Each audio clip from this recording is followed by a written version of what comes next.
ഇന്നൊരു ഈസി ഉപ്പുമാവിൻ്റെ റെസിപ്പിയാണ്. ഒരു പാനിൽ 2 സ്പൂൺ നെയ്യ് ഒഴിച്ച് കൊടുക്കുന്നുണ്ട്. ആ നെയ്യ് ഒന്ന് ചൂടാകുമ്പോൾ കടുക് ഇട്ട് കൊടുക്കാം. കടുക് ഒന്ന് പൊട്ടി തുടങ്ങുമ്പോൾ അതിലേക്ക് കുറച്ച് കഴുകിയ ഉഴുന്നിട്ട് കൊടുക്കുന്നുണ്ട്. ഉഴുന്ന് നല്ലപോലെ ഒന്ന് മൂപ്പിക്കാം.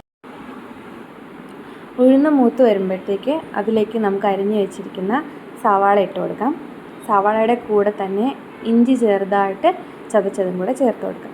എന്നിട്ട് രണ്ടും കൂടെ നല്ലപോലെ വഴറ്റിയെടുക്കാം.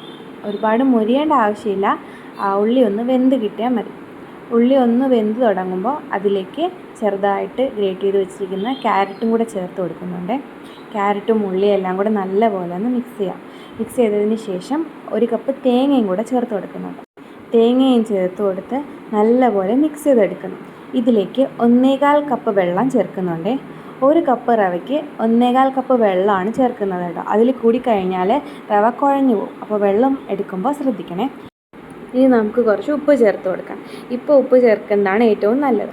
എന്നിട്ട് നന്നായിട്ട് മിക്സ് ചെയ്യാം. കറിവേപ്പില ഉണ്ടെങ്കിൽ കുറച്ച് കറിവേപ്പിലയും കൂടെ ആഡ് ചെയ്ത് കൊടുക്കാം. ഇനി നന്നായിട്ട് തിളയ്ക്കുന്നതായിട്ട് വെയിറ്റ് ചെയ്യാം. തിളച്ച് തുടങ്ങുമ്പോൾ റവ ഇതിലേക്ക് കുറേശ്ശായിട്ട് ഇട്ട് കൊടുത്ത് നല്ലപോലെ മിക്സ് ചെയ്തെടുക്കാം. ഞാനിവിടെ എടുത്തിരിക്കുന്നത് റോസ്റ്റഡ് റവയാണ്. ഏത് റവ വേണമെങ്കിലും എടുക്കാം, നമ്മൾ സെപ്പറേറ്റ് റോസ്റ്റ് ചെയ്യേണ്ട ആവശ്യമില്ല. അപ്പോൾ ഒരുമിച്ച് തട്ടാതെ കുറേശ്ശായിട്ട് ഇട്ട് മിക്സ് ചെയ്തെടുക്കുന്നതായിരിക്കും എപ്പോഴും നല്ലത്. അങ്ങനെ റവയെല്ലാം ചേർത്ത് കൊടുത്തതിന് ശേഷം എല്ലായിടത്തും ഈർപ്പം എത്തുന്ന രീതിയിൽ നല്ലപോലെ മിക്സ് ചെയ്ത് കൊടുക്കാം. നല്ലപോലെ മിക്സ് ചെയ്തതിന് ശേഷം നമുക്ക് ഈ റവയെ തട്ടിപ്പൊത്തി ഒരു 5 മിനിറ്റ് നേരം വേകാനായിട്ട് അടച്ചു വയ്ക്കാം. പ്രത്യേകം ശ്രദ്ധിക്കുക, ലോ ഫ്ലെയിമിൽ തന്നെ വെക്കണം. ഫ്ലെയിം കൂടിക്കഴിഞ്ഞാൽ കരിഞ്ഞു പോകാനുള്ള സാധ്യതയുണ്ട്.